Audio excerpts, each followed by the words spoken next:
Hey yo yo, welcome to the Culture Show. Welcome to our segment, Culture Reacts. Um, we're still kind of doing it a bit more personal right now while I'm still getting my studio set up. That's kind of why I got the background blurred right now. Uh, but yeah, so today we're gonna be kind of going over the GOP debate that happened a couple of nights ago. I wanted to do this yesterday, but the problem with that was I ended up getting sick. I woke up sick as a dog. I didn't want to do anything yesterday, but we're back, and we're better than ever, and we're ready to go. So, a couple of the topics I wanted to talk about today, specifically, definitely getting to talk about Vivek Ramaswamy. He's an upcoming GOP candidate. Uh, Seems like a cool enough guy, he and what I like about him is specifically his policy positions, and not only his positions, because I won't say that I agree with everything. I don't agree with everything everything another man says anytime, unless it's Jesus. But as far as his policy goes, I do agree with most of it, and I also like the fact that when he does discuss his policy, he discusses it in a way that is not regular politician speak. You know what I mean? Like, he actually takes the time to dive into certain parts of certain topics that most politicians wouldn't.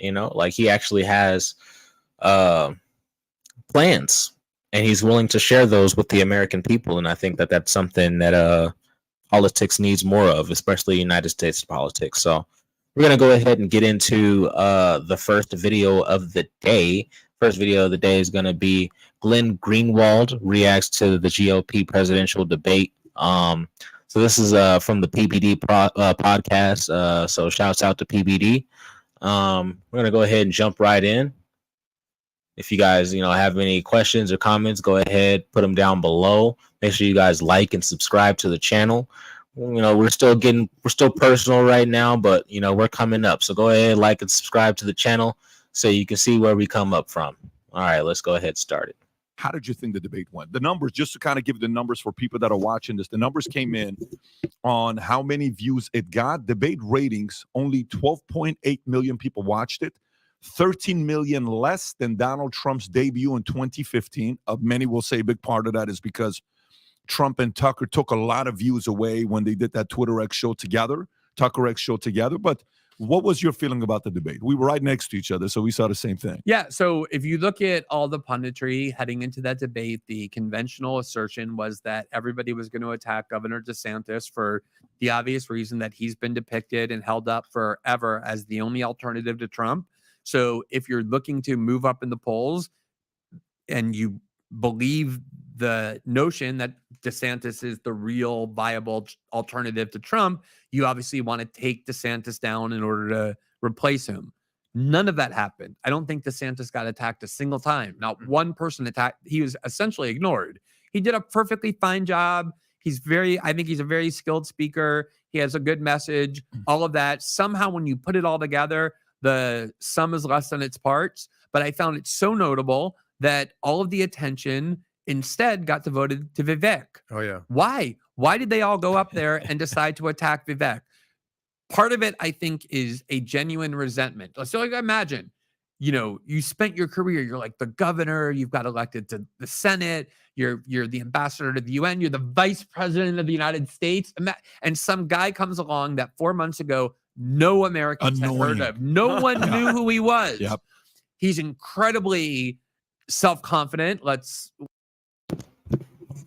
And I agree with Glenn here, and really what you got to take into consideration is the fact that that's not exactly what the American people are looking for when they're looking for a commander in chief. We're not looking for an ambassador to the UN. We're not looking for somebody who was a governor. We're looking for an actual leader, somebody with plans, somebody with ideas, somebody with creativity, somebody who is strong and has moral values.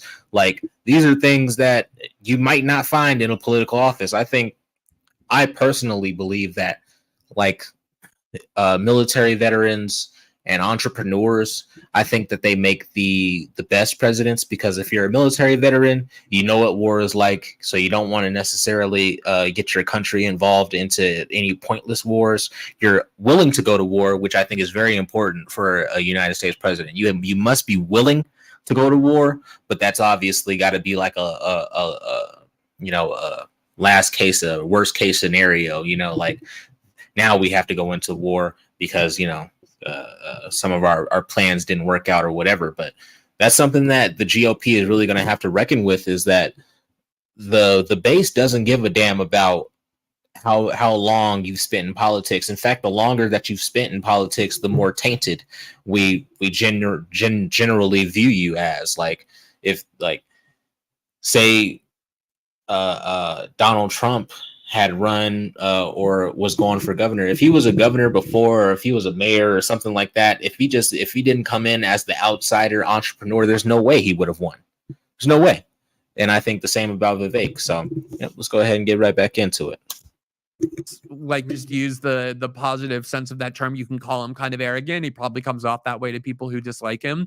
He has an enormous amount of self-belief, and he's ahead of them all in the polls. That's why he was in that center position seat, right next to DeSantis, while Nikki Haley and Tim Pence Scott and Chris Christie are all Mike off to the Pence side. Is off, like, yeah, so a lot of it is obviously just like genuine personal resentment and anger, like there was toward Trump. And they also have no relationship with him whatsoever. Exactly, which is like, he's new on the scene, and for that reason, he has no interest in creating any kind of personal favor. He loved the fact that they were attacking him.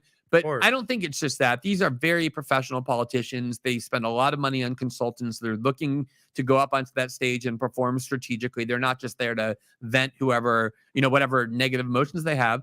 Obviously, there are things going on inside the polls. We see them a little bit publicly, but internally, and I've definitely heard this from lots of different people connected to various different campaigns, is that he is rising in the ways that matter much more precipitously than even is evident and visible in these polls, in the sense that people who are more politically engaged are starting to like him, which is one of the key metrics, because that then filters down to the people who are less engaged. They see him, obviously, as a greater threat. In other words, you got people like me, right? People like me who turn into a fucking geek, a nerd, every time every time debate season comes around, every time election season comes around, every time the anything political pops out, and the people like me that are politically engaged, we tell people who are not politically engaged, and even if they don't necessarily care, they do take into consideration the things that we say, because why? We are politically engaged. Just like I might take advice from somebody on something else, some other issue that they're more engaged on. They take advice from people like us, people like me. So that's what he's saying here. Threat to be the alternative to Trump than they even see Governor DeSantis as being, and that is amazing. And I think that what that shows is the transformational aspect we were talking about with Donald Trump. By far, the person most closely aligned with Donald Trump ideologically is Vivek. Yeah. And DeSantis is trying. DeSantis understands that there's no way to get that nomination if he's going to alienate the ideology that Trump has made the predominant ideology in the Republican Party. But Vivek is not even diluting it at all. So the fact that the only people who Republican voters seem to be willing to consider are the ones standing up and saying, I am an America first, populist, nationalist, and all of that comes with that. I'm going to wage a war on the CIA and the FBI. I want to defund the FBI. The FBI. I want to deconstruct the permanent administrative. In Republican politics 10 years ago, that would have gotten you destroyed if you had uttered that unintentionally. Now, the only way to succeed is by making it a centerpiece of your campaign, which he has done. And the fact that kind of the one that even is most closely aligned with Trump ideologically is clearly starting to become the alternative to Trump shows how dominant that Trump ideology is within Republican Party politics. Doesn't it come down to essentially what Pat's been talking about for months and months and months now, is that the establishment versus the anti-establishment? Like, just to give a metaphor, I just thought of this. Let's say there was a debate, but it was all the legacy media guys, right? You got Anderson Cooper there, you got Brett Baer there, you've got David Muir, you've just got Lester Holt. Typical legacy media. Right. And all of a sudden, center stage is Patrick Bet-David, host of the top-rated PBD podcast. And they're like, who the hell's this guy? Well, they're going after Some him. tall, skinny brown guy, whatever, with a weird last name. Not exactly, Yeah. Bet-David. But they're all like, who the fuck? And he's winning because he's telling it like it is. He's not exactly establishment. And he's just giving it to you raw and real. And that's essentially what Vivek is doing. That is the key. I've heard you say this before. I completely agree with you. Even like that Rachel Maddow quote about, my being the left's whatever. Left and right, I'm not saying it doesn't matter. It does matter. There's still issues where it's a reliable indicator of where somebody falls. But by far the more important metric is, do you regard American establishment institutions of authority as fundamentally trustworthy, reliable, and benevolent, or do you see them as deceitful, malignant, and entities that need to be destroyed? That anti-pro-establishment dichotomy is by far the most important political framework for understanding where someone's politics is. And that's something like, I really like what he just said there, because this is something that genuinely like pushed me further away from the left all the way like to the right. Actually, hold on. I'll let him keep talking. And both Vivek and Trump are clearly on the anti-establishment side of that. And I don't think any of the other candidates on that stage, including Governor DeSantis, even though he makes gestures toward it because he has to, is not really a credible anti-establishment figure. And I think the Republican polling is starting to reflect that. It's the same reason why Bernie was a fan favorite of even people on the right in 2016, because he was. Exactly. I'm so glad that Adam brought that up. I'm so glad that Adam brought that up, because if you look at like who like the Bernie supporters were and like who the Trump supporters were, like these groups, they were they could be interchangeable but on any given day. There's a lot of Bernie supporters that when Bernie lost the primary or got rigged out of the primary, there's a lot of Bernie supporters that, like me, went over to go ahead and support Trump. I was a Bernie supporter a few years back until, this more establishment push of the Democratic Party. And I, finally started to see it for more what it was, which is definitely what pushed me over to the Republican Party. But it was only because of Trump, and it's only because of what Trump did. Trump changed the Republican Party. Like, the Republican Party has always been pretty much the same, low taxes, less government, less regulations, like these are like the key tenets, family values and rule of law. Like these have pretty much always been the key tenets of the Republican Party. So, but obviously it changed sometime around the Bush administrations, I want to say, probably the first Bush administration, getting into later, I think later into the Reagan administration. That's when the Republican Party really started to slip and start to be more of be more war hawkish, more interventionalist, just far more and it's because that's where the money is. But yeah, let's go ahead, keep it going.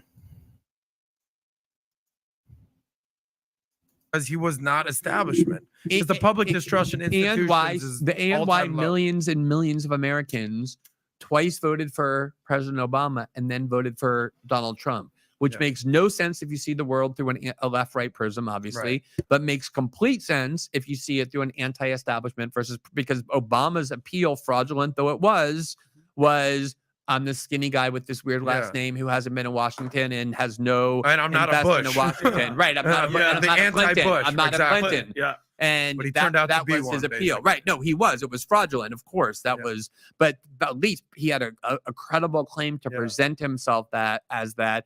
And you go back to Obama's 2008 campaign, and it was all about, we're going to radically change Washington. So Glenn, break it all down. If it's the Obama change narrative, it's the Bernie, the millionaires and billionaires. If it's the Trump, it's the Vivek. All that put together, where is America at? Where is the American populist movement at? Because there's stuff on the left, there's stuff on the right. People are just angry at what the hell's going on with the establishment. What is it? What's the common denominator? Well, there was that Time magazine article that I'm sure you guys have seen that was very long and unintentionally revealing, that essentially said that there was the most extraordinary unified campaign on the part of establishment power centers to unite and coalesce in every single way imaginable to ensure that Biden beat Trump in 2020. And obviously the entire media was against Donald Trump. He had every anti-incumbent obstacle, starting with COVID and the way that it destroyed businesses and shut down the United States. And he still came extremely close to winning, even by the certified results, right? Like, even if you take the certified results at its face value, he was, 44,000 votes away from changing 3 states. And that shows you 2 things. One, establishment power centers still do have a lot of power. There are still a lot of people who trust the media, even though it's far less than it was even 10 years ago. But when you add on to that, the financial power of Wall Street that backed Biden overwhelmingly, Silicon Valley that did the same, they still wield a lot of power, which is why they're the establishment. And that's how they kind of pushed an adult Joe Biden over the finish line, barely though. And I think the reason why all these prosecutions are happening is because nobody is confident that Joe Biden is going to beat Donald Trump. How can you? Yeah. So let's look at this here, because I wanted to see what everybody was going to say, who the winner was. Trump said Vivek was the winner.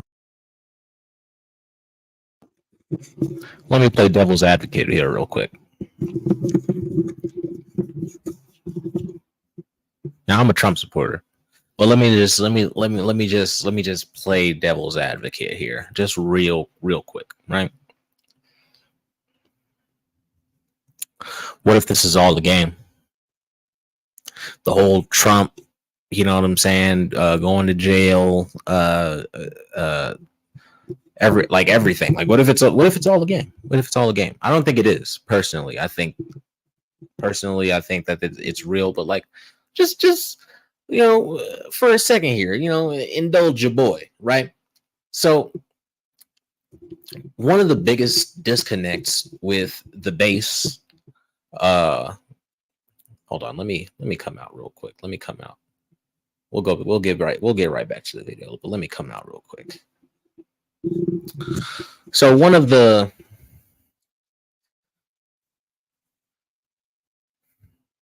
how do I put this?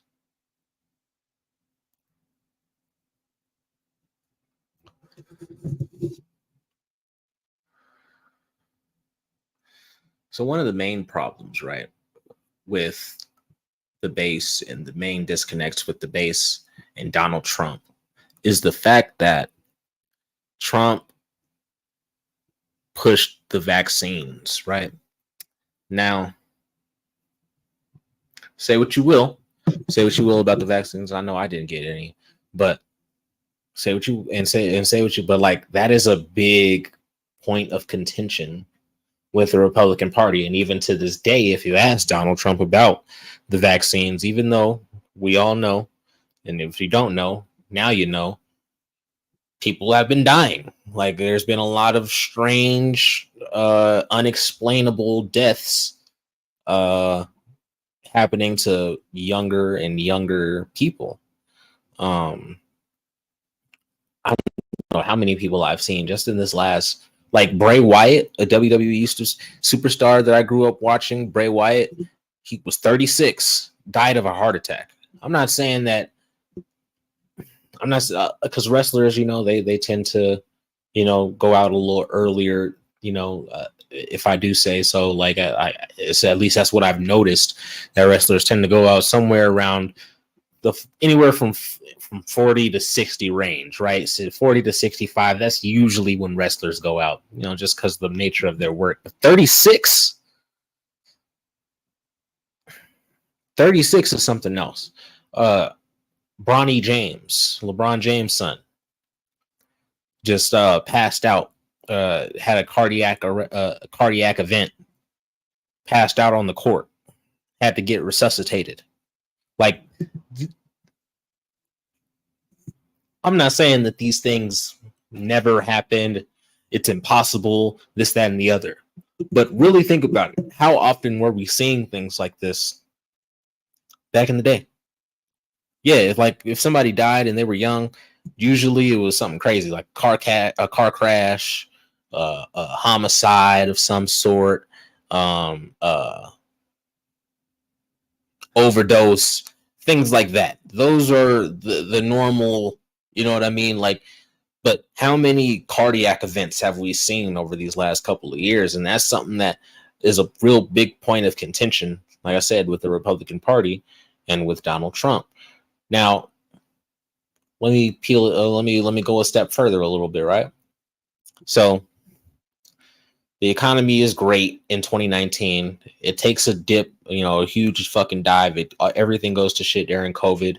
We get locked into our house. We're told to, you know what I'm saying, mask up, lock ourselves up in our houses, mask up, do and vax up. You know what I mean? Like this was what we were told, and Donald Trump was going right along with it. He wasn't necessarily like I remember a couple times where he specifically said, "Oh yeah, people don't have to," but he always makes a point to say, "You should, you should though." You know what I mean? And now they got so Trump has become like this cult like martyr figure in the minds of the Republican Party. Not all of them, right? But you can say a good majority of Republicans, or at least a good number, right? A very good number of Republicans view Trump as this cult-like figure. They just came out with a report not too long ago that that some Republicans trust Trump more than Jesus, which is insane to me, right? So, like, when I see stuff like that, right, and when I see like things like all the media coverage of Trump, and especially like as it has been of late, he comes on this interview with Tucker, and they're talking about a civil war. Tucker asks him about a civil war, and Trump says, because Tucker asks, he says, "Do you think we're headed towards a civil war?" And Trump says, "I don't know." He says, "I don't know. There's a lot of passion. I haven't seen this much passion, this, that, and the other." Now,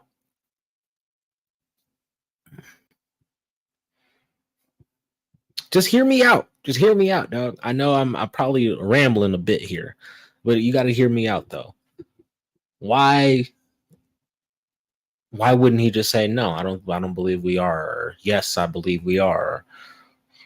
Why wouldn't he just say no? No, I don't think we have to get there. I don't think most people want that, because I don't believe most people want that. I'm just a regular citizen. I'm a white nationalist, as you can see. So like, but even I don't want to engage in violence with my fellow Americans. I don't want to engage in violence with anybody. Not unless I absolutely have to. Like, if you're a leader of a passionate people, why don't you express what that passion is, and why don't you express why we have that passion, and not only express why, but express why we should do the right thing. And the right thing definitely isn't to have a civil war. I don't believe we're anywhere near close to there yet, personally, as a guy on the ground, right? But this is something that he pushes. And then the Democratic Party, they do whatever they can to rile up the base, and you know what I mean. They tell their camp that he's worse than Hitler, and then look at these guys over here. They're all supporting him, this, that, and the other. Like, come on now. This is like this looks like a concerted plan, and I'm not even saying that Trump necessarily is a part of it. You know what I mean? Like, I don't want to say 100% that he is, but what I am saying is there's a lot of fucking coincidences going on right now. And one thing I know, and that I've learned from watching the media for the last 8 years or so, you know what I mean? Like, being glued to this shit, is that you never trust what the fuck they're putting right in front of your eyes. Never trust what the fuck they're putting right in front of your eyes. I trusted that shit back in the day. I believed in the whole George Floyd. I believed in the Black Lives Matter. I believed in all of it because I trusted a a piece of the film, a filter. Like I trusted the media, right? I've trusted it. Not Fox, of course. You know, I mean, I didn't trust Fox, but I trusted, you know, the other forms of legacy media, the liberal media. I trusted them because they were good with Obama, and I was good with Obama. I wasn't paying bills or nothing. I was still a kid, but you know, he was black, I'm black, you know, whatever. So you know, that's how I was thinking. And this is how most Americans think, or a lot of Americans think now. I would say, you know, especially a lot of Black Americans. So you got to think about where this is pushing the country. At some point, something's got to give, right? So this upcoming election, you know, like we have a lot of choices to make. Like we have a lot of choices to make. And what right now it seems like they want Trump and Biden. That's what they want. I feel like they want round 2 or round 3, Trump and Biden going at it. That's what I believe they want. Because most people hate both people. Even if you're a Democrat, the only Democrats that are really sucking off Joe Biden are the people that like 40-year-old suburban white ladies. You know what I'm saying? Like, nobody's really sucking off Joe Biden like that. Nobody really likes Joe Biden like that. I don't like Joe Biden like that. You know what I mean? I don't necessarily hate the guy. I think he's a shitty person. I think he's a terrible human being. I think he's done a lot of horrible things. I think he's committed crimes. You know, but I don't hate him, right? But there's a lot of people that hate both people, and they really wish that they would have another option. And right now, as far as the GOP primary goes, I think that there is definitely another option that we should go with. And I think that option is Vivek. Now, I'm not positive on this. Okay, there's still a lot that and we're going to learn together. So I appreciate you guys for sticking in here with me. So, but I personally believe that it has to be, because if it's not Vivek, then who is it? Because when I think of Donald Trump, I think of this figure, right? This cult-like figure who has complete control of the Republican Party. Okay, and I don't necessarily have a problem with that, right? I don't think there's an issue with, you know what I'm saying, everybody looking up to one man. Everybody, like, if I wasn't alive when Ronald Reagan was alive, but when I like researched and I look back at that time, like people looked at Ronald Reagan in a similar light, and it was like most of America. Ronald Reagan literally won 80% of the vote. Like he, you know what I mean? So Trump's not the first guy to be looked at in such that way. So that's why on one hand I'm like, maybe my theory, but like on the other hand, I'm like, nah, they're just after this guy. They're after him. They're after anybody who's America first for a reason. You know what I mean? Like that's my general opinion. But I did want to share a bit of my conspiracy theory that, you know what I'm saying, this is all planned. So I appreciate you guys for sticking in here with me. Go ahead and drop a like and subscribe if you can. Let's go ahead and get right back into it.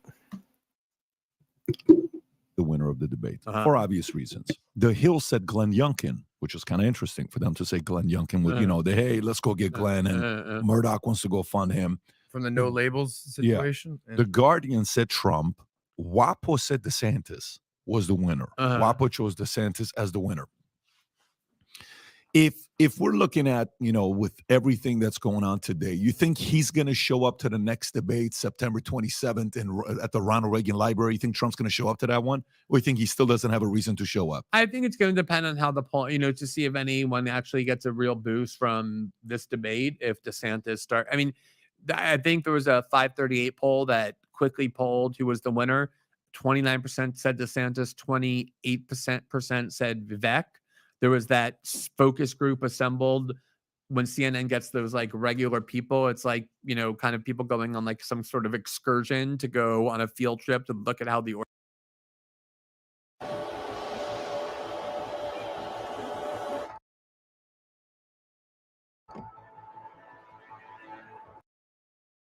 how the ordinary people live and they talk to them. Vivek was the winner of that focus group. I think 11 votes got for Vivek, and I think 7 or something for Haley. So I think it's going to depend. I mean, if Trump continues to maintain a 45 to 50 point lead, notwithstanding the fact that he's not showing up, my guess is he'll continue to not show up. Why would he show up? On the other hand, Trump likes that kind of debate. He does. He's extremely good at it. And it's possible he'll do one or two just to do them. But I just don't see anything happening at that debate that changes the fundamentals of the race. I think all it's going to do is give Vivek a much bigger boost than probably anybody else. If you look at the polling, Republican. Personally, I don't think Trump is coming back, or at least he's not going to debate until like later, a way later debate. Like, I don't think he's going to jump in next debate. Like, if he does, like, that would probably be the most optimal position for him, because this is my position. Like, if he jumps in too late, right? Like, if he starts coming in when it's just DeSantis and Vivek, because I think that's going to be, like, I think the top three, like the final three, is definitely going to be DeSantis, Nikki Haley, and Vivek Ramaswamy. Okay. And if he comes in around that time and like that might be probably the best case scenario for him. But at the same time, I feel like that gives more credibility to somebody like Vivek. You know, I think it gives more credibility that he's a threat. And even if he jumps in next debate, like he that at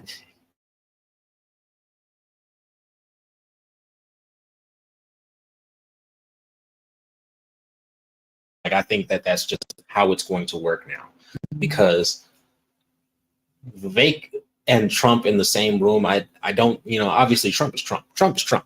Trump is going to be Trump. He's going to do what he's going to do, right? But Vivek, the way that he speaks and like the kind of like character that he has, he's not like, I believe personally that he's a person that could outshine Trump in that format, like in that specific format. Like, Trump is he's basically a stand-up comedian. You know what I mean? Like, Trump is like, he needs the entirety of the spotlight. And if it's just a one-to-one with him and Vivek, I think it's Vivek every time.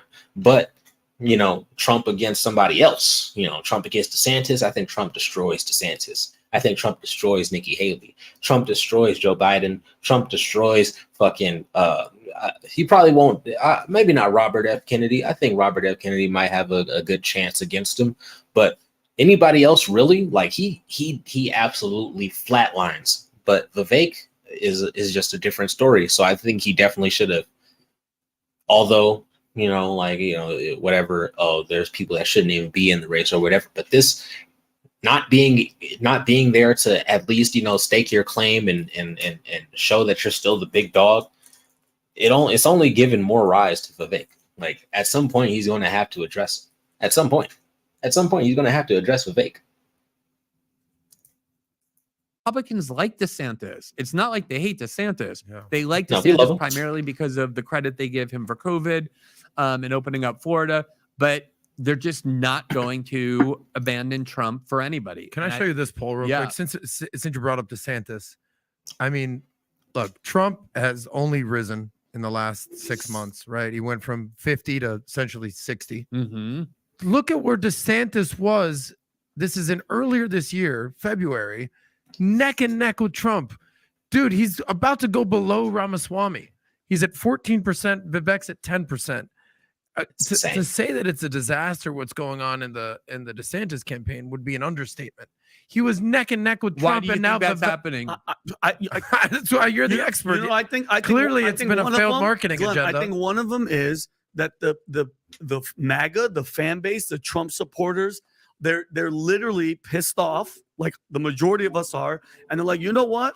It's vengeance time and it's payback, and he deserves it. Because at the end of the day, Glenn, I was thinking about you because I was talking with Tom Ellsworth, who's under the weather. We were talking about sometimes God picks people to step up And sometimes people answer the call, some people don't. You were called upon to wake up the world, and you risked everything, as I mentioned earlier. Trump did as well. He risked it all. He didn't need to. He's a billionaire. He could sit in the middle he could be on a yacht for the rest of his life. He picked it. The real supporters, the real people behind Trump are like, you know what? Look at all the shit that came out. He was cheated, lied to the entire time. Nobody's going to be held accountable. We want him back in, and we want him to serve these 4 years and go after everybody. That's why I think, and like you said, I like DeSantis. He's cool. He's one Pat, the whole team moved here. I moved here because of obviously Pat and him. Great guy. I would like to hang out with that. That's fine. I'll have a beer with him. But that's just showing you that decline is the people, especially with all the indictments and all this garbage.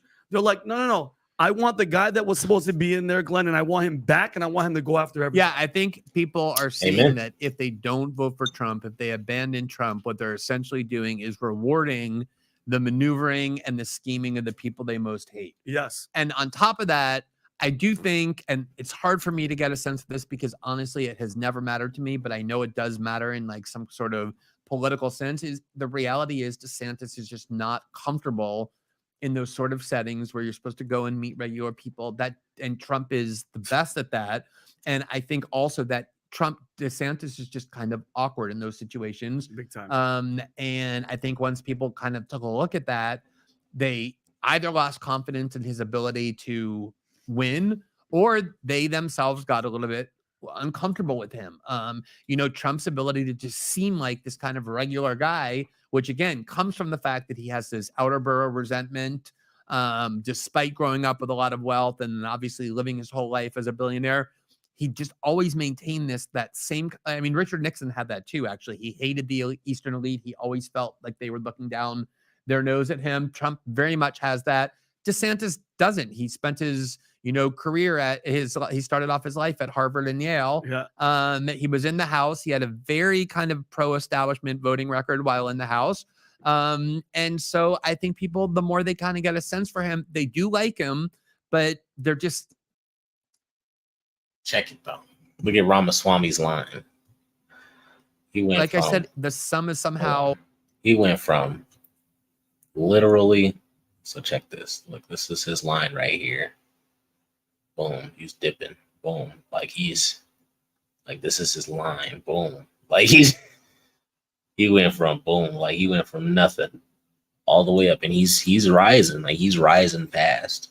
And here's the thing. I'm getting kind of tired of the whole, oh yeah, Trump has such a big lead, so there's no chance, you know what I'm saying? Oh, the race is already over, this, that, and the other. I don't believe that. I don't believe it. If the race was already over, Ramaswamy wouldn't be having such a rise right now. You have to put this into perspective, right? That he went from 0% in February. Nobody knew who he was. People know who, especially politically engaged people. We know who Nikki Haley is, Tim Scott, you know what I'm saying? Mike Pence. Obviously, I mean, most people know who Mike Pence is, but we know that he was running, you know what I mean? We knew Chris Christie, Asa Hutchinson, Doug Burgum, we knew who was going to get in there, right? And we knew who was running, but nobody really knew who Ramaswamy was. Although Ramaswamy is the man, he is the guy, right? I don't think, I don't feel like people have given him enough credit on this, so I will give him credit on this.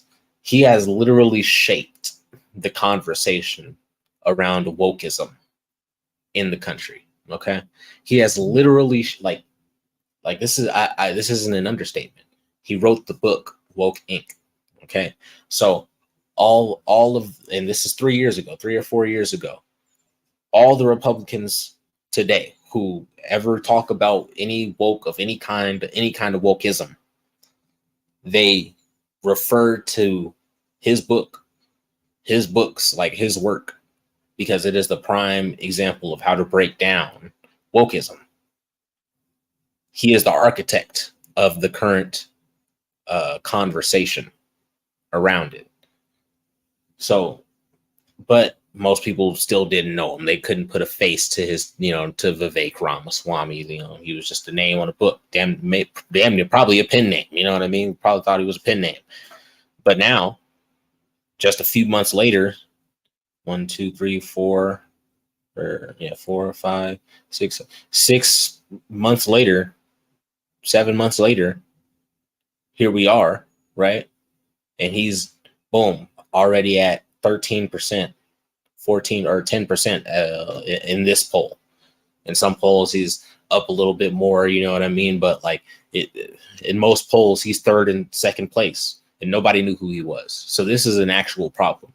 The race isn't over until March. It's August, my G. It's August. The race isn't over till March. So he still has time to like make that up and like to actually pose a threat to Trump. DeSantis is dropping off heavy. We see this, right? We see this just a continuous decline. Like, yeah, there's a couple jumps here and there, but like we see the trend is downwards. Like we probably don't want DeSantis. So I don't know, man. Like I'm just getting real tired of that notion that it's over, right? It's too late, right? I don't think it is. How less than the parts, it just doesn't all add up into something that is exciting anybody. And I think that's a big part of that drop. Exactly. Can we go to that poll real quick? Yeah, and the fact that Glenn, that Trump, his personality, that type of stage presence, now that's why people are resonating with Vivek, because if you saw DeSantis, it was the same thing. It was everything was written. Vivek is out there talking trash, and that energy. Trump opened up the roof to now people are like, we want that. We don't want that same Vivek rapped, Yeah, and he looked like reasonably uncringy doing exactly. it. And I sat next to him, like, as close as we're sitting. He looks you in the eye. He like has this. Also, I don't know if you've seen, but like he has a wife and kids. Those Black Lives Matter released their 990 IRS filings. They collected 80. kids are insanely adorable. I love him. His wife is very charming. Like the whole thing just comes together, and the way he speaks to you, he looks you right in the eye. He's very comfortable in his own skin. People really sense that. That's like an authenticity that can't really be trained or taught. He's got that skill, but it's just unfortunately he's a skinny brown kid with a weird last name, and it's just not going to happen in the Republican Not this Party. year. Not this year, but his future looks bright. Yeah. How much do you put into these national polls, especially from 538? So if you just look at the popularity or unpopularity or favorable ratings for Biden and Trump, pretty similar. So the disapprove is what, Rob, punching on that? 53%. Yeah. And approve is 41. So the net disapproval rating is 12%, right? So, and if you go to Trump, I think it's bad too. It's even. It's worse. Go to that. So it's 53. So it's 12. Rob, if you scroll down, you can probably find the Trump, or just go to the top. I'm not a big poll liker. Anyway, it's very similar to Trump. I think Trump is actually even worse. Rob, if you just go to the top, buddy, you'll find the. There it is. There it is to the right, Trump. So. All right. So just go to the very end. Yeah. All right. So it's what, 17? I don't believe that poll. So 56, 30. Point is this. There's about a 60-40 It's like an split. aggregation of polls. Yeah, exactly. How much stock do you put into this? Because ultimately what this is telling me is, just like I've said before, October of 2024, it's going to be like breaking news, neck and neck, Biden, Trump. It's going to be anybody's race. It's going to come down to 50,000 votes in, Fulton County and in Pennsylvania and in certain parts of Detroit, what have you. Where does this break, and how much do you put in stock into these polls? Well, I mean, it was very similar in 2016. I mean, Trump and Hillary in this kind of question were two of the most unpopular political figures to run for the presidency in the modern era. And yet Trump ended up winning by a pretty comfortable margin in terms of the Electoral College and the way that the states broke down, obviously not in the popular vote. So a lot of this matters in a very kind of limited sense.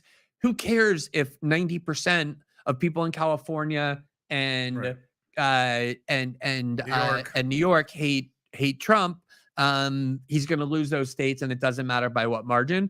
Also, if you have two unpopular candidates, at the end of the day, people are going to want to know how did my life, what was my life better under one or the other? And it is just the case that prior to COVID, the Trump economy was doing extremely well. The other issue is Trump was the first American president in decades not to involve the U.S. in a new war. I know people don't want to hear that. I know people, but that is an amazing But it's facts. fact to me that there has, you have to go back. I mean, not even Jimmy Carter. You have to like have a very broad definition in order to find one. No new wars under Donald Trump. And the economy was doing very well. And I think at the end of the day, that's what people care about the most. And that's what they should care about the most is their own self-interest and which of these presidents are going to make their lives better. And I think, you know, they don't have to like Trump. They have to like how the country was and how their lives were under a Trump Let me ask you a presidency. very specific question. As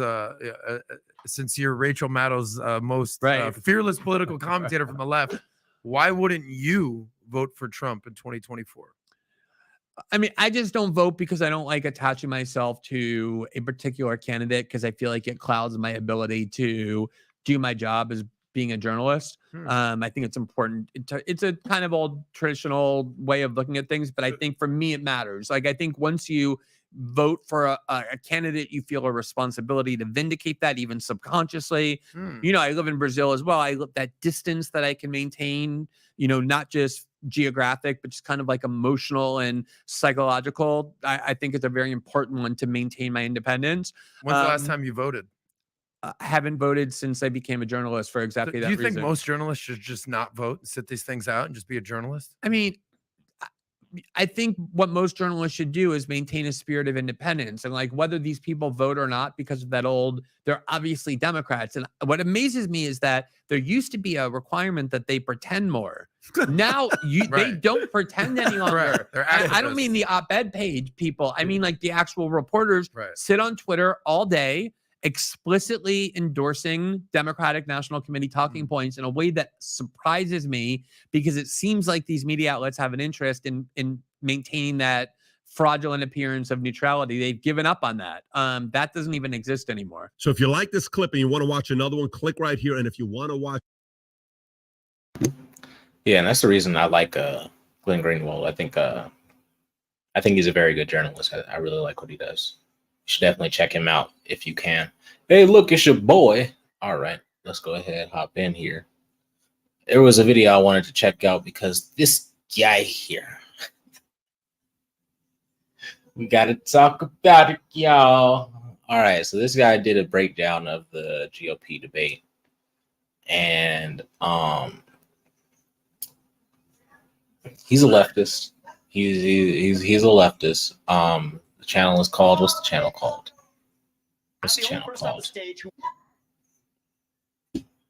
Social Society with Social Society with Brandon Clark. Welcome to Social Society. I am your host, Brandon. Okay. I'm the only person on the stage. Now, it's back in. I don't know how I got recommended this video. You know what I'm saying? We're both pretty small channels. He has 262 subscribers. You know what I'm saying? I have none.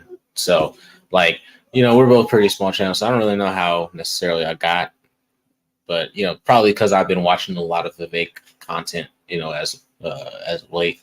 But you know, I got recommended this video, so I decided to watch it. You know, so we're gonna go ahead and watch it, break it down, and I'll give my points on it, and then we'll get into kind of the discussion that we ended up having as a result. So let's go ahead.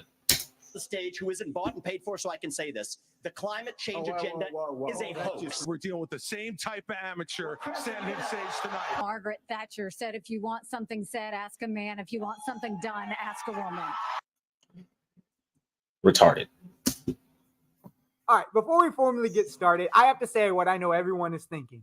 Who's this weird skinny guy with a cool channel, and what the heck is he doing on camera?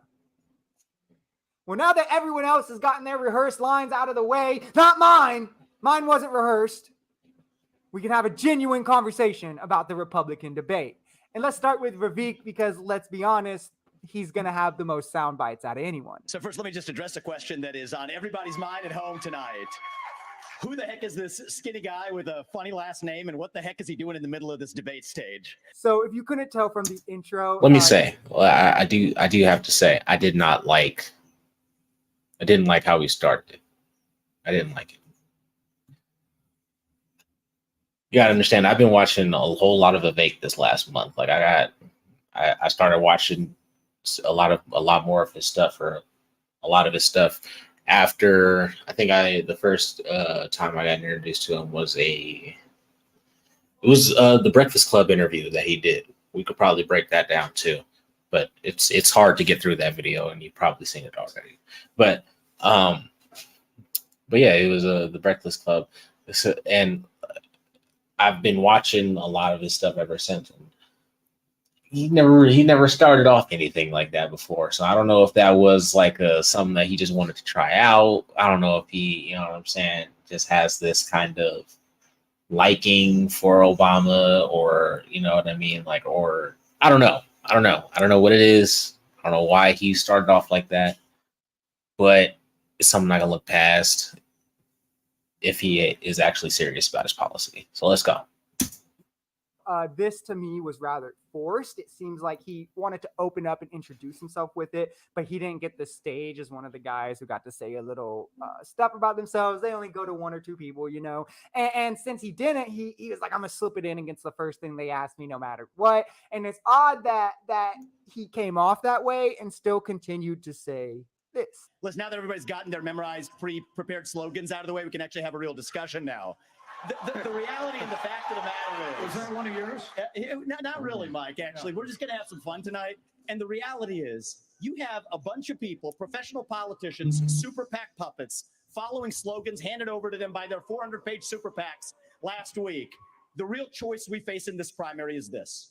Do you want a super PAC puppet, or do you want a patriot who speaks the truth? And there is truth in what he says. Don't get me wrong. But when you open with a very prepared statement, you can't try to slam dunk on everyone else, especially when you're like obviously the most rehearsed one, like especially up to the point he said that he was like the most slogan ready, you know, come with statements that he's going to say no matter what. And then he wants to try to like dunk on other people when like DeSantis is really the only other one who even kind of gives that vibe. I don't understand it. It was most everybody, but I do agree. I do 100% agree. Like you can't come in like that and then it makes you look inauthentic. So I definitely agree.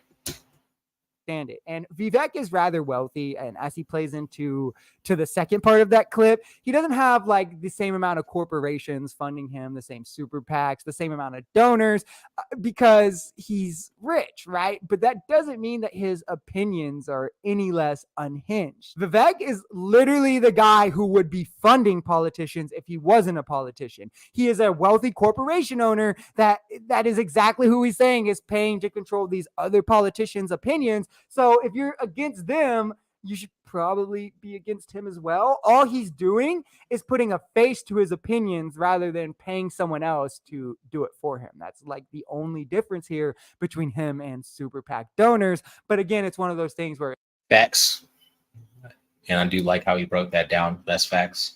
And it's also something that I feel like there's something like, well, I won't say I feel like there's definitely something that he actually is kind of transparent about, you know what I mean? Like he definitely said, like, that's why he says that he doesn't want to be number two. Like there's other ways that I can serve, you know what I mean? And do my thing and not be president. Like I can still do my thing and not be president.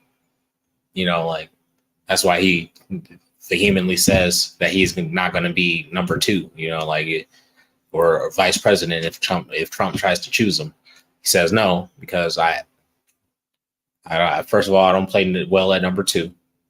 Secondly, there's so much more I can get done in that time rather than sit as a vice president. So he's right, but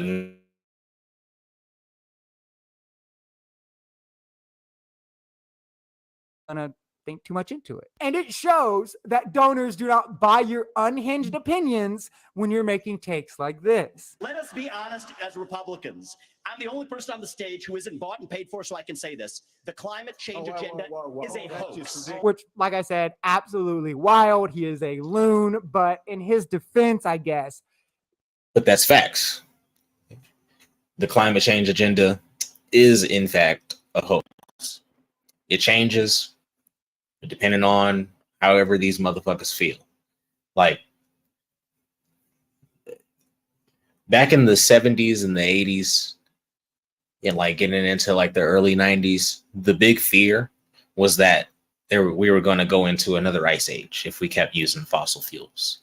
If we keep pumping oil, we keep using gas, we're going to go into an ice age. That was the big talking point. I can bring that up. Like, that was the big talking point. And like, so like the problem with like these motherfuckers coming in now saying like, you know, it's global warming. Like, yeah, this motherfucker, it gets hot, it gets cold. That's what the earth does. Like that's what it does. Like, I don't see, like, there's actual people controlling the weather. Like, I don't know if you know this, but in the UAE, they actually make it rain in that motherfucker. They actually make it rain in that motherfucker. Like, it's not like there's people are actually, I don't think you understand what I'm saying. People are actually out here making it fucking rain. Okay. And you're saying like climate change, like no. The agenda, yes, definitely a hoax. Okay. Climate change is definitely real. The climate definitely, it changes. It changes. We know Egypt used to be, right, a luscious, lavish, beautiful looking place, but now it's a desert. The climate fucking changes. It changes all the time, motherfucker. There's nothing that we can do about it as humans. Like, we can, like, obviously in Saudi Arabia, the UAE, they can make it fucking rain over there, right? But for the most part, there's nothing that we necessarily can you know what I'm saying? Like, there's nothing that we can do about the earth getting hotter or colder as it does. Like, that's just what it's going to do. And I don't know if you know this, motherfucker, but in Revelations, it says that the earth will be scorched with fire in the end.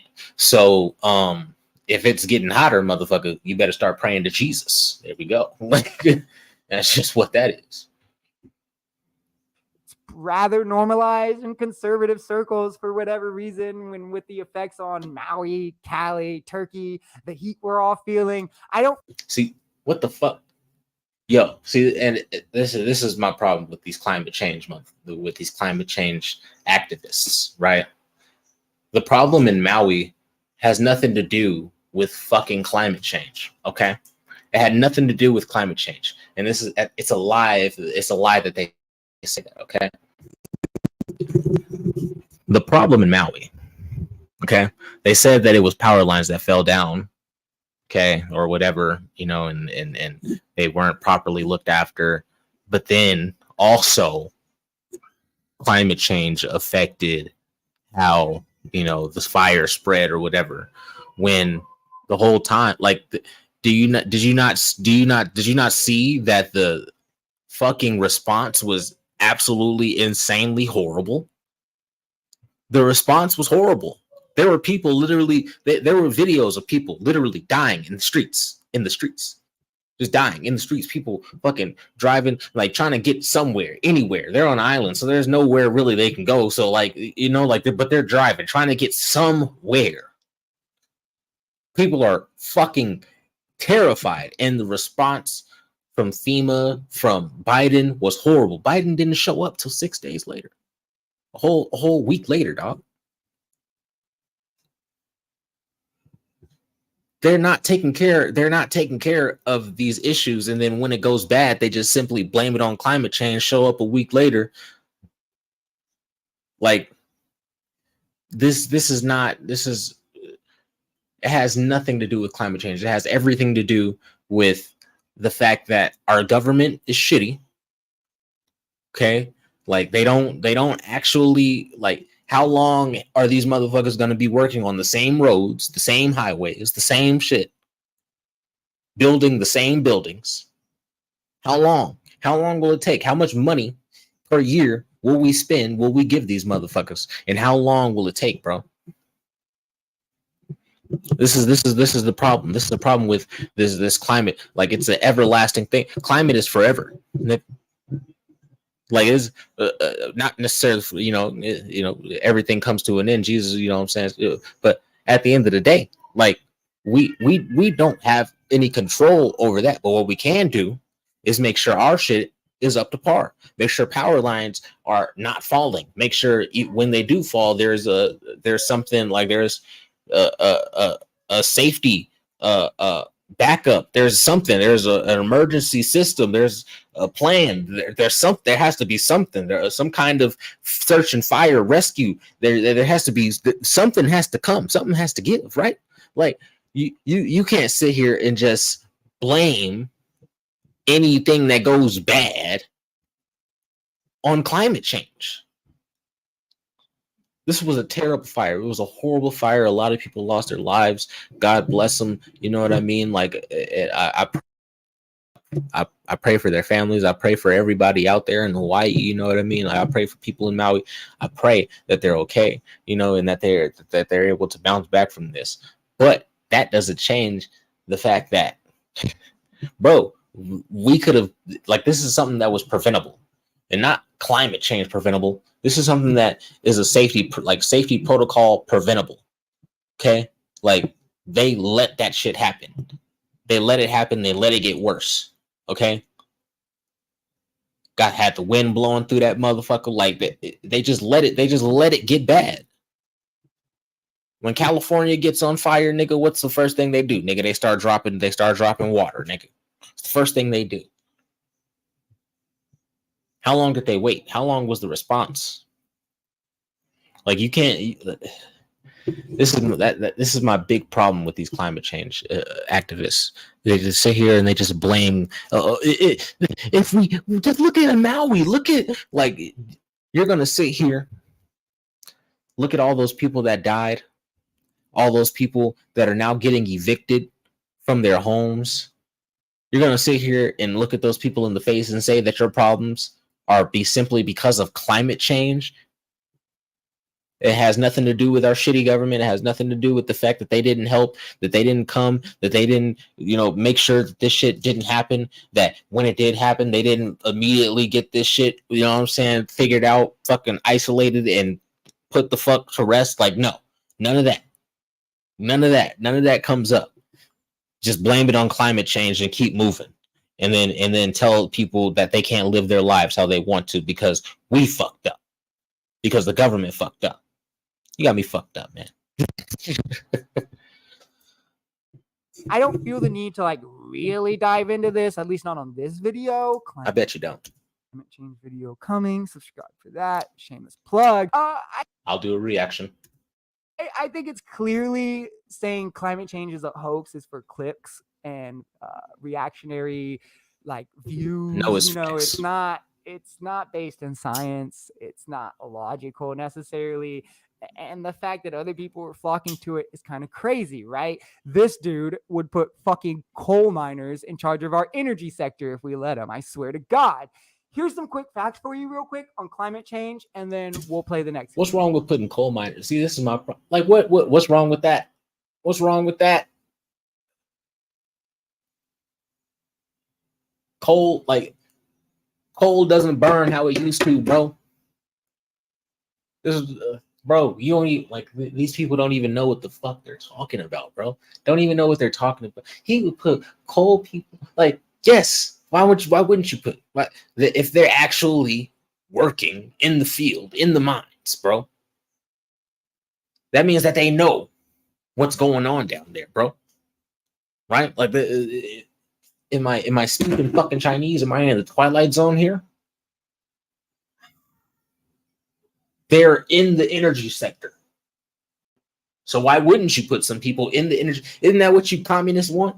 Don't you want the workers to have, you know what I'm saying, rights or be on the boards and all this and be like, this is just hypocritical nonsense.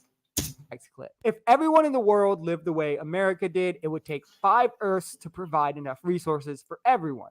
5 countries create over 50% of the global CO2 emissions. And with 58 countries pledging to reduce their carbon emissions, we're still on pace for the Earth to warm up. More than 1 million species face potential extinction as a result of disappearing habitats, changing ecosystems, and acidifying oceans.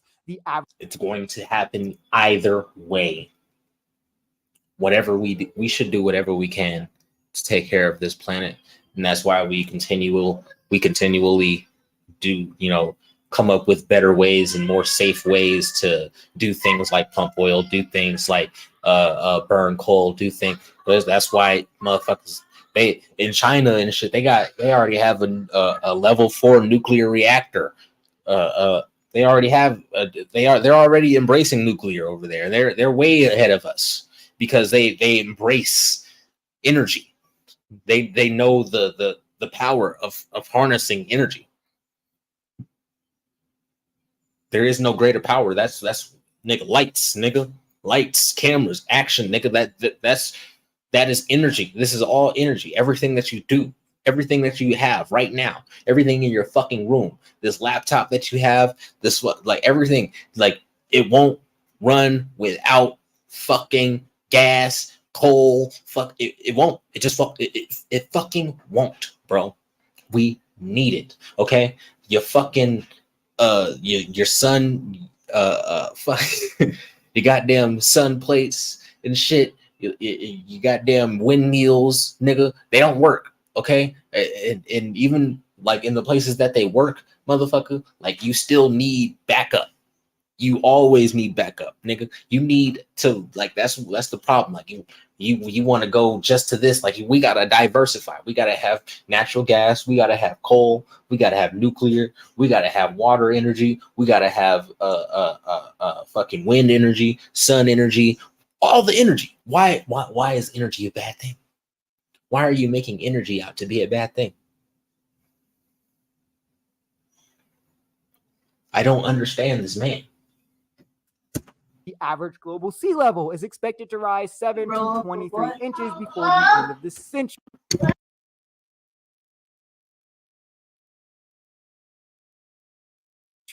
The Arctic region may have had its completely first ice-free summer. It should have that by 2040. And if those lightning facts don't scare you enough, look into the subject on your own and you'll see how truly scary it is to have someone like Vivek parading around like these things don't matter at all. Luckily, we had Chris Christie here, the knight in shining armor, right? No, he's a pile of shit also, if we're being real. And overall, he was underwhelming in this debate. I thought he'd have a lot more zingers and stuff like that, but he kind of fell flat. Vivek kind of crushed him in one of the exchanges, but I did like how he opened up this little exchange here. I've had it. Hold on. I've had enough. I've had enough already tonight of a guy who sounds like ChatGPT standing up here. The last person in one of these debates, Brett, who stood in the middle of the stage and said, "What's a skinny guy with an odd last name doing up here?" was Barack Obama, and I'm afraid we're dealing with the same type of amateur standing on stage tonight. Now, even though there was a tinge of racism maybe in that, I don't know for sure. I was glad he said the ChatGPT thing because I was really hoping they weren't all going to let Vivek be obviously so rehearsed and robotic and have these slogans, but be throwing it all on them just because they're career politicians. They're the ones who are. Yeah, but where's the racism at though?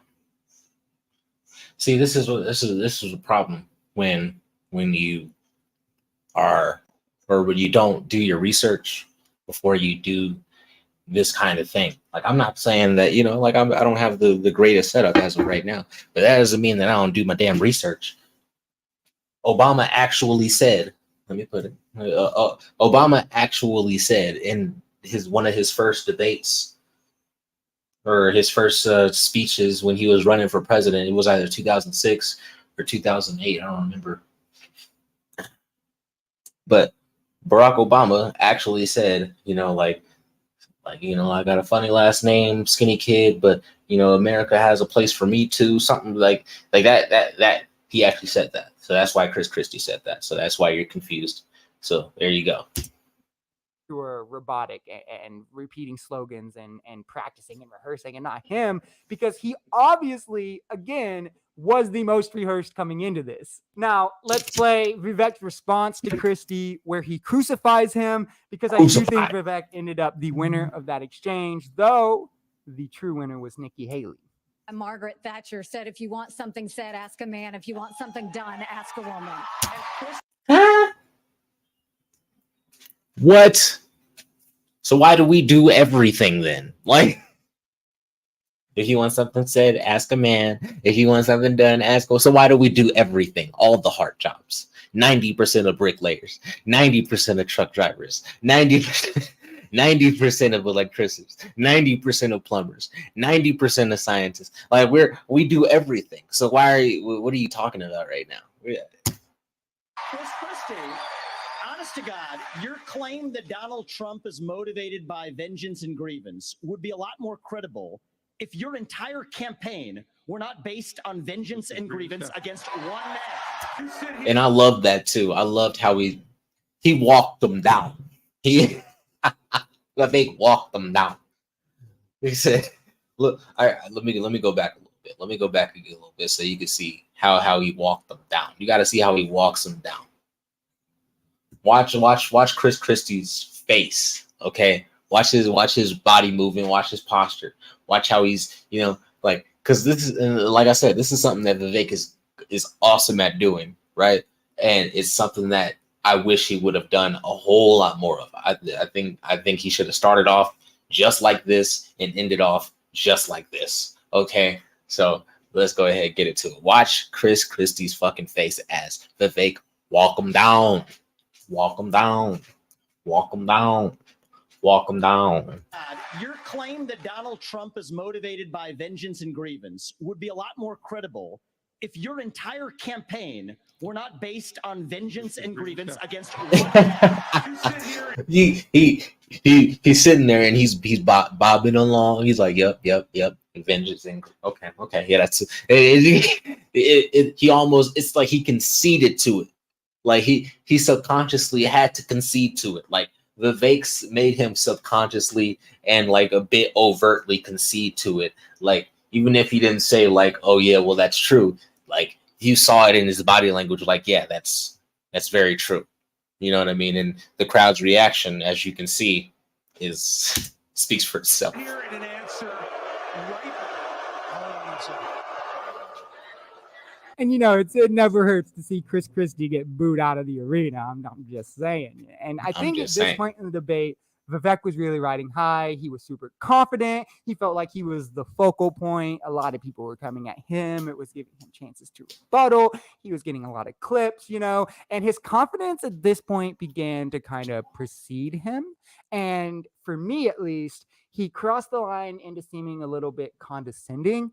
And that's why when Nikki Haley absolutely clapped him on foreign policy, I love to see it. I love to see it. And you guys also have to give this a beat. Show me. The problem that Vivek doesn't understand is he wants to hand Ukraine to Russia. He wants to let China eat Taiwan. He wants to go and stop funding Israel. You don't do that to friends. What you do. Literally all lies. So this can't be a clapback. This is just her lying. Like a clapback is when you spit truth at somebody, or if you actually you got to actually spit truth at somebody, something that actually hits. This is not true.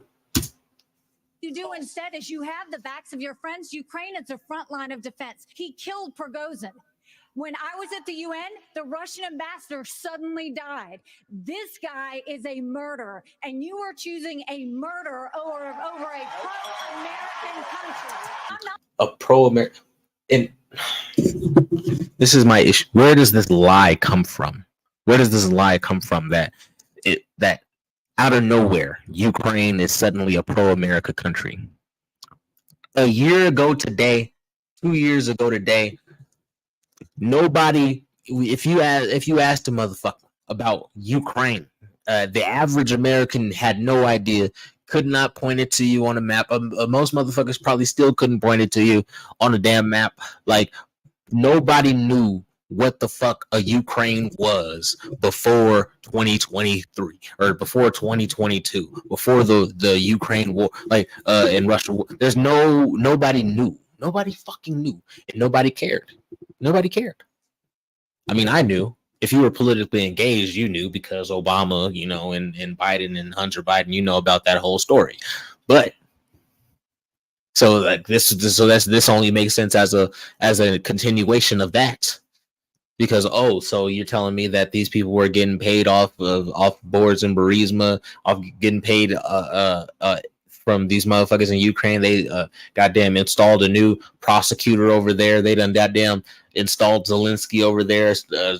Did a whole damn coup over there, and now we're in a war over there with Russia, right? Like, yeah, we're not fighting it with our troops, but Ukrainian troops are dying, and so are Russian troops dying over this, right? Just a mere damn near a decade later, right? Here we are, right back where we were, right? Like. So this is my issue, right? This is my issue with this. Like we're not. There's no actual accountability here. Like she's talking all this about Putin and about, you know, but like nothing about what America does. Nothing about what America did. See, America has an advantage over the rest of the world in the fact that America changes its president, its leader, every 4 years. There's an election every 4 years, every other year. People are always coming and going. So we have that advantage where we can play coy, right? Like, oh yeah, but I wasn't in that administration. Oh yeah, but but you were in the administration before that led up to this. No, you were here now. Like there's you see what I'm saying? Like there's so many different connections and routes that these motherfuckers tend to make, and every single last one of them is a warmonger, is a fucking killer. How many people did Obama kill with drone strikes alone? How many drones did he, like 60,000 a year or something like that? 60,000 a month drones just sitting at his desk fucking spamming the fucking space. Like so like, what are we talking about here? What are we talking about here? She's sitting here calling everybody else a murderer, but she's an ambassador of UN, so she was on the fucking board while this happened, while we were staging a fucking coup in Ukraine, and now she wants to call Putin a fucking murderer. You gotta be fucking kidding me, bro. You absolutely have to be shitting me. And this is a person that you're fucking vouching for right now. Go ahead, Vivek. Do what you gotta do. I'm not on But the fact of the matter, and Raytheon, and you know, Boeing you came off of it, but you've been pushing this lie. You've been pushing this lie all week. You want to go and defund Israel? You want to? Okay, let me address that. I'm glad you brought that up. I'm going to address each of those right now. Like, and how is this a clapback? She literally said the same thing twice. That's all she did. She said the same thing twice. She said the same thing twice. And this is a clapback somehow? This is a weak ass clapback, bro. This is a weak ass clapback. I didn't think that a clapback was saying the same thing twice, but I mean, whatever, right?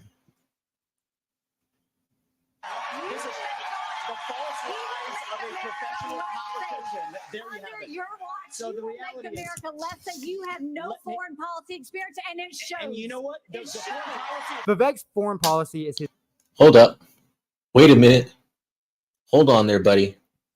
Because I've been seeing this a lot, right? I've been seeing this a lot where these liberals, right? They've been cutting it off. Okay. At that very moment. And it's for a reason. It's because he fucking proceeds. Okay? He proceeds to then torch her ass yet again. We're gonna just watch that whole thing. I want to watch that whole. Since you wanted to just clip it up, however he, We're gonna watch it. Son of a man.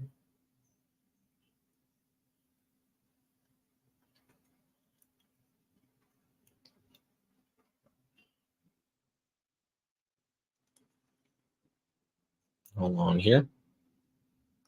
Pull this up. Boom. Let's watch this whole 30 exchange. seconds, Mr. Ramaswamy, you were mentioned. You get 30 seconds. So the reality is that today, Ukraine is not a priority for the United States of America. And I think that the same people who took us into the Iraq War, the same people who took us into the Vietnam War, you cannot end it. You cannot start another no-win war. And I do not want to get to the point where we're sending our military resources abroad when we could be better using them here at home to protect our own borders, protect the homeland. All right. That will be my top priority. A fucking man. And so we gave you more than the 30 seconds in the rebut. So I do want to get to some other people. That was not 30 because seconds, by the way. We respect everybody's time here. So, Governor Haley, you did not raise your hand, meaning that you would support more funding for the Ukraine war. You have said of Governor DeSantis that you didn't appreciate it when. Oh, and notice this too. DeSantis ain't no fucking threat. DeSantis is not a threat.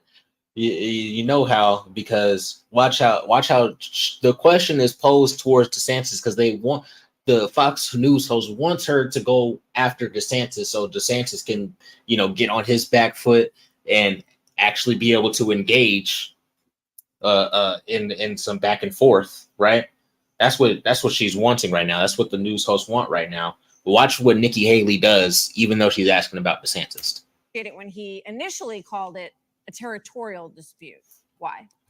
First of all, the American president needs to have moral clarity. They need to know the difference between right and wrong. They need to know the difference between good and evil. Right. When you look at the situation with Russia and Ukraine, here you have a pro-American country that was invaded by a not pro-American. Not pro-American. We staged a coup and took over the government from their democratically elected ambassador, okay? They had a democratically elected ambassador. We staged the coup and propped up Zelensky, okay? That does not make them pro-American. That makes them a fucking decoy. That makes them a proxy, yet another one, in a war, okay? That makes them pretty much a big land of money laundering. That's what that makes them. That does not make them pro-American. What does pro-American mean? Like, what does it even mean at this point? What is this bitch talking about? But let's keep going. A thug. So when you want to talk about what has been given to Ukraine, less than 3.5% of our defense budget. That's too much, bitch. That's too much. Has been given to Ukraine. If you look at the percentages per GDP, 11 of the European countries have given more than the US. But what's really important is go back to. Notice what she said too. She said, if you look at the percentages, other countries have given more. Well, guess what? The other European countries, they don't make no cheese, dog. They don't make no cheese. So that if they gave more percentage points, they're still not matching us. They're that 3.8, that 3.5%. Do you understand that our defense budget is over $830 something billion per year? So that 3.5%, okay, of our defense budget. Actually, I believe it's more now. I think Biden made it even more. Hold on, let me pull it up. Let me pull it up real quick. Defense budget. Let's look at it. Yep. So I was about right. $842 billion. Okay. So what's 3.5% of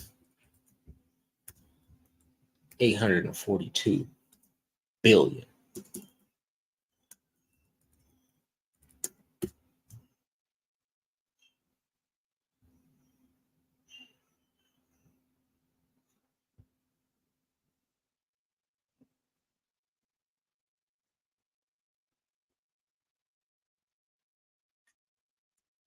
Okay.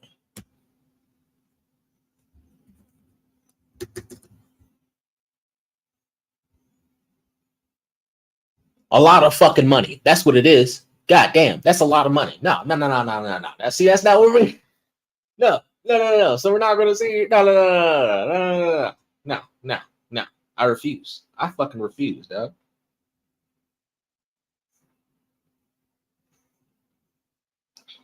So, in other words, this bitch is. This is what they do. They tell half truths while they're lying. That's how they get past you. Let me keep going. Oh shit. To when China and Russia held hands, shook hands before the Olympics, and named themselves unlimited partners. A win for Russia is a win for China. We have to know that. Ukraine is the first line of defense for us. Note that. A win for Russia is a win for China. Note that. She just said that, right?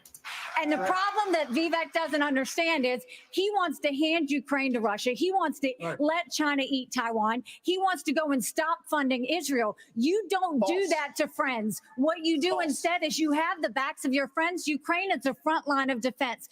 Putin has said, if once Russia takes Ukraine, Poland and the Baltics are next. That's a world.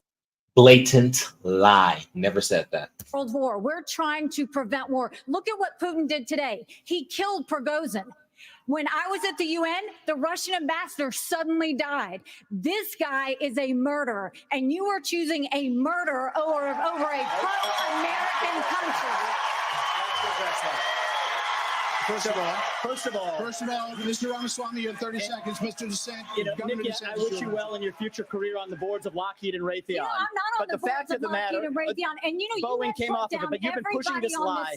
You've been pushing this lie all week, Nikki. You want to go and defund Israel? You want to okay, let me address that. I'm glad you brought that up. I'm going to address each of those right now. This is the false lies of a professional politician. There you have it. Your watch, so the reality is, America less safe. You have no foreign policy experience, and it shows. And you know what? The foreign policy experience that you all have shows in the pointless wars we've gotten into. I have to address that. So, did you hear that? Obviously, her donors are sitting there, you know what I'm saying, cheering him on. But he said, your foreign policy experience, that where is it gotten us? It's gotten us, like, where is it gotten us? You all is up here with foreign policy experience, and where the fuck has it gotten us? But let's go. So our relationship with Israel will never be stronger than by the end of my first term. But it's not a client relationship. It is a friendship. And you know what friends do? Friends help each other stand on their own 2 feet. So I will lead Abraham Accords 2.0. I will partner with Israel to make sure Iran never is nuclear armed. But you know what I love about Israel? And I've been there probably in the last 10 years more than most people on this stage. You know what I love about them? I love their border policies. I love their tough on crime policies. I love that they have a national identity and an iron dome to protect their homeland. And so, yes, I want to learn from the friends that we're supporting. And what puzzles me is, I want to learn from those and apply. No, you want to cut the aid off. That's not what he said. Like, she's literally not even willing to, like, sit, because, like, she's being dishonest. What he said multiple times over and over is that he wants to get not only Israel, but Taiwan and other, like, you know, other allies and things like that. He wants to get them to a place where they're financially independent. Not just cut them off, not just fuck them over like you motherfuckers have been doing. You know what I'm saying? With your foreign policy experience, just, you know what I'm saying, starting shit and fucking people over, right? Not doing that. No, that's not what he's talking about. He said he wants to help them get financially independent. So potentially trade deals, potentially this, that, and like, you know, like this, like these different kind of things. Like, okay, we can set up this. We can, you know what I'm saying, loop you in like this, and we can do this and that. This is how we can get you set up.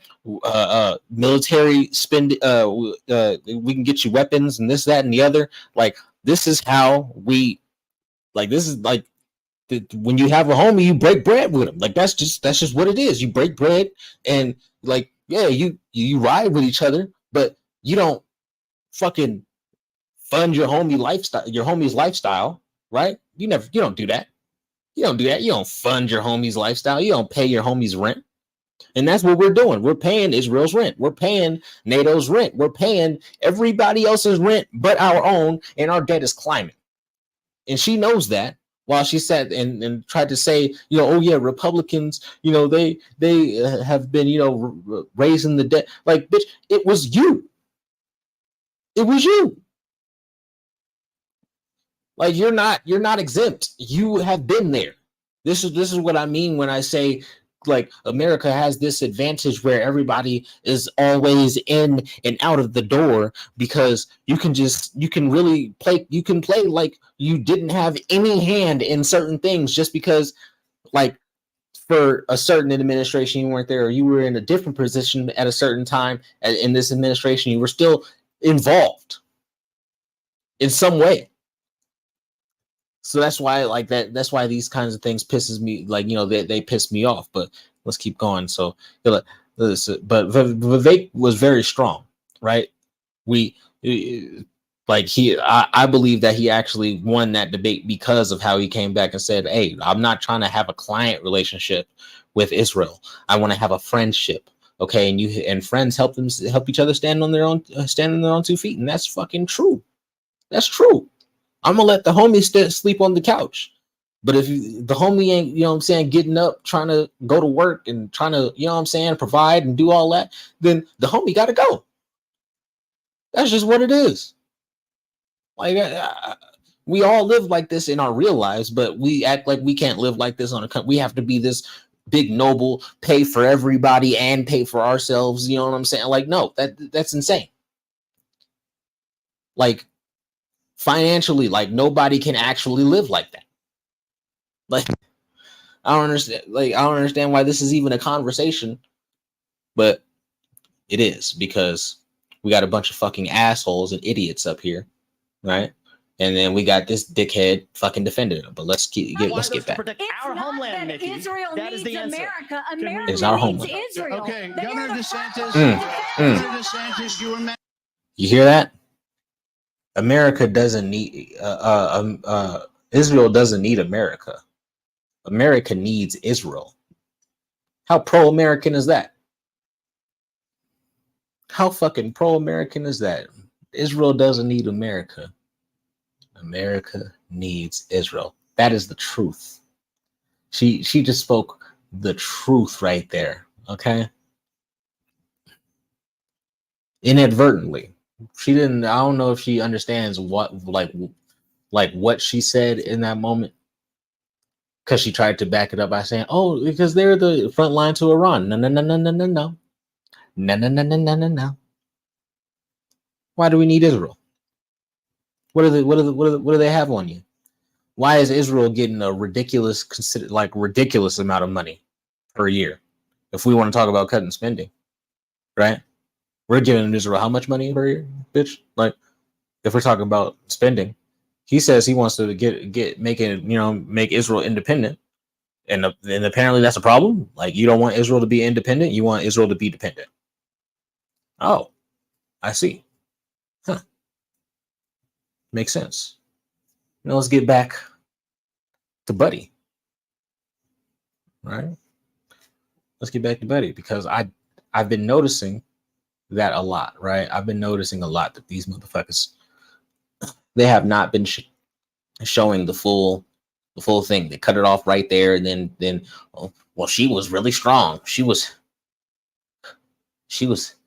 really strong. She was weak as hell. Let's get back to it.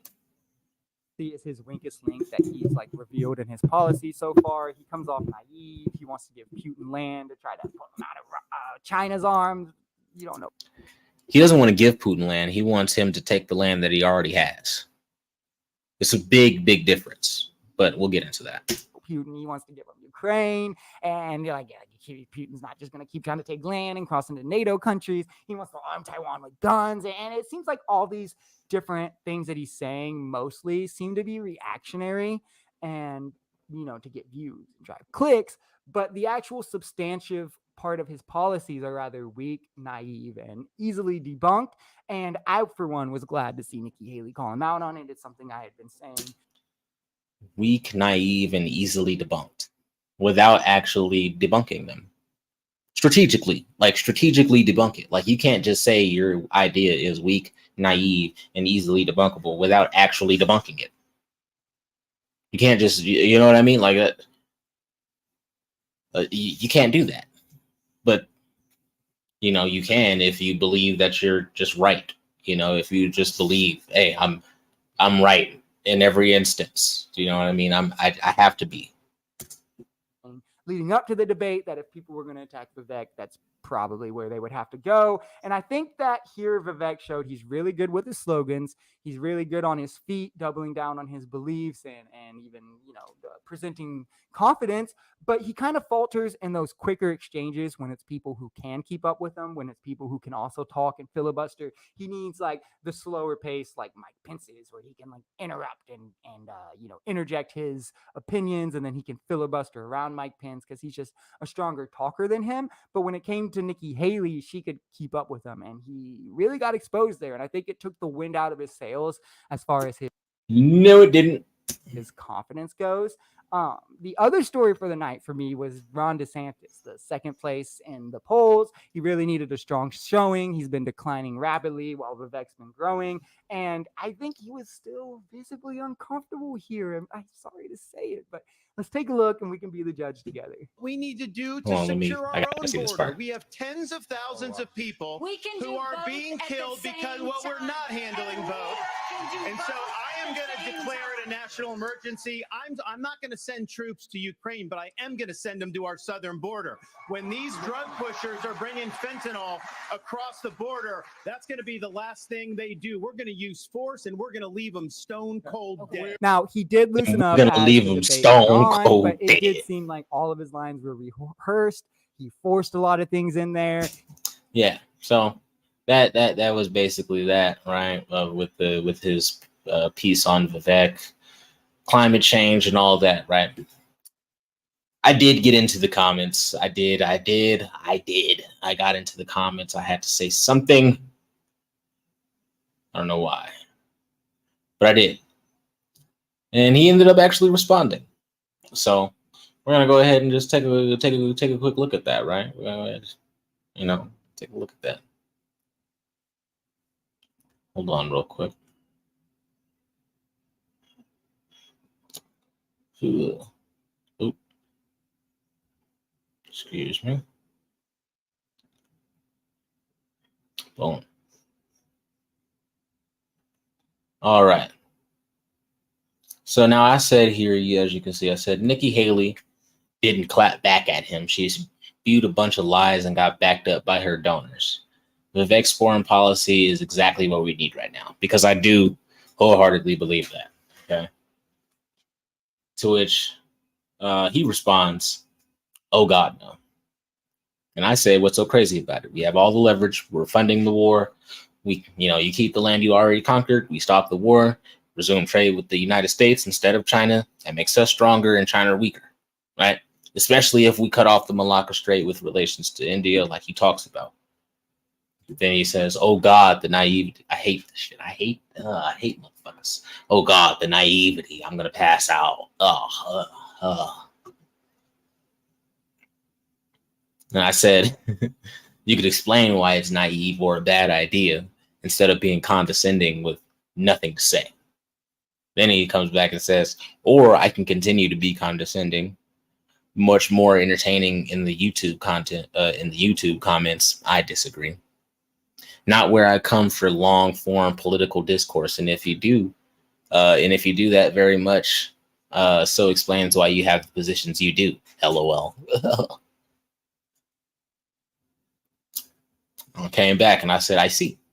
Well, the difference between you and I is I'll debate anybody in any format, whether it's in social media comments, YouTube, Twitch, Rumble streams, in person, you name it. I don't run from any smoke. And I'm genuinely curious to see to hear what your position is, if you actually have one. Well, he says, that is for sure a difference. I think debate is theater. They all, motherfuckers who can't debate, you know what I'm saying? They always say shit like, debates, they're pointless, this, that. No, they're not. No, they're not. But I think debate is theater. I try to stay away from it mostly. Constructive conversation I can have. I want to first apologize. I probably let the influx of more bad faith comments allow a condescending tone to precede me, as you do seem to rather want to discuss rather than bash skulls. I think foreign policy is tough, he says, and it's hard to nail down correctly. It's about understanding Putin and his motives. And in my opinion, in the larger scheme of things, global economic battles to Putin is global economic battles. To Putin, he obviously wants to bring the old USSR back. He wants to conquer that side of the world and rule through autocracy. Ukraine is a pro-United States country. Lie. That is also frontline to NATO countries. Putin will definitely invade if he gets Ukraine. If he does get Ukraine, that's a world war. And we need Ukraine the same way they need us. It's about containing the smaller territorial battles happening globally before they connect to a global war. We have no leverage over Russia. The thought, if we let them have the territory they have conquered and consider that enough when NATO has been inching closer that way and Putin clearly wants the old USSR back, is naive at best. They have a trade partner in China. They do not need us. They do not need us. Cutting off the Malacca Strait is a long shot. Vivek literally thinks it's possible because he's Middle Eastern facing and will thus have an in with India. At no point of his releasing his foreign plan has he ever laid out an actual coherent strategy as to how he would get India to cut off the strait. We have no allegiance with India. Vivek is clearly looking at these nuanced political discussions as if they would be the same as business negotiations. Make some decent points. A lot of bullshit, though. A whole lot of bullshit. Then he says, as it pertains to a greater economic battle, capitalism versus communism, China and USSR, even though Russia is not the USSR, but China and the USSR are two world powers that were founded on communism. The way the United States portrays communists, they portray capitalists. Putin wants autocracy, something he will never have with USA or capitalism. But if communist powers can come together to dwarf the USA, they will choose that every time with the USA. It's super naive to think any different. This is when I had to destroy Buddy. I appreciate the apology. We can agree to disagree. Whether the debate is theater, but I think it's important and it is a productive way to communicate different ideals. I won't say foreign policy isn't tough, but I do believe that it's more simple than how politicians try to frame it. Whether we like it or not, foreign policy is business. It's about striking deal with American interests. First, keeping the peace, but not to our own detriment. Any wars we participate in should unequivocally be about advancing the interests of the American people. The war in Ukraine is not about advancing our interests. It's about getting certain politicians, businesses, and warlords paid. These people make billions off of war, which is why NATO, although the USSR has already fallen, has continued to encroach upon Russia, even though we made a promise not to. Putin is a piece of shit, but he's no better or worse than any other leader of a country right now, especially us. Our focus shouldn't be about driving Putin into the ground. It should be to make economic decisions that prop up the American people. There is no proof that Putin wants to bring the USSR back, and the real communists that are threatening us right now are China. We literally provoked this war by trying to introduce Ukraine, which used to be a part of Russia, into NATO. Ukraine gives no strategic advantage to us, and they're the most corrupt country in Europe. The people in poverty live in poverty while Zelensky sits in his ivory tower. The U.S. has been planning this since Obama was in office, when they staged a coup and took over the Ukrainian government and set up their new money laundering operation. The same thing we did in Syria, Iraq, Afghanistan, Vietnam, etc. So this lie that Ukraine is all of a sudden a pro-American country is actually laughable. The only pro-America country is America. So while I may not agree with everything Vivek says, you cannot deny that he is the only person running in this race with an actual plan for the future that he is willing to openly articulate with the American public. Instead of tired slogans or skull bashing, like you said, we're debating actual policy, which is something that we don't really get to do with politics these days. At the end of the day, I don't know 100% if this plan will work out, but I do know that the way we're doing it right now absolutely is not.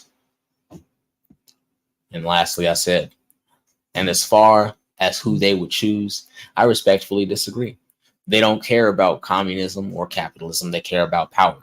They will align themselves with whatever agenda that advances their own separate interests. Same with most countries in the world, and that's the same with most people. And as you can see, since then, he has not clapped back at your boy. And I think that's for a reason. You know, I don't have an issue with Buddy at all, right? I think he is obviously I think he's a pretty good content creator. I think this is a very good video. I do want to say that I don't want him to feel like I don't want you to feel like I'm just completely shitting on you, but you are very, very, very misinformed on this particular topic, right? And we can get into the climate change, but I would actually, I'm actually going to extend this reaction a bit, and I'm going to come back and I'm actually going to do a whole video, like you said, right, on climate change. And you know, we can make it happen, Captain. We can fucking make it happen, Captain. You know what I'm saying? Like I'll actually prove my stance and Vivek's stance on why climate change is actually a fucking hoax. All right. And obviously we can't do it, you know, on fucking, you know, watching YouTube videos. We're gonna have to go to the real place where the real information is. We're gonna have to go to fucking Rumble. All right. Well, I'm gonna go ahead and get up out of here, y'all. You guys have a great rest of your day, morning, evening, night, whatever you're at, wherever you're at, whatever you're doing. You know what I'm saying? Like, this has been the Culture Show. I appreciate you tuning in to another episode. And I'll see you next time. Oh, and make sure you guys like and subscribe to the channel. Please comment, share the video, all that. All right. Peace.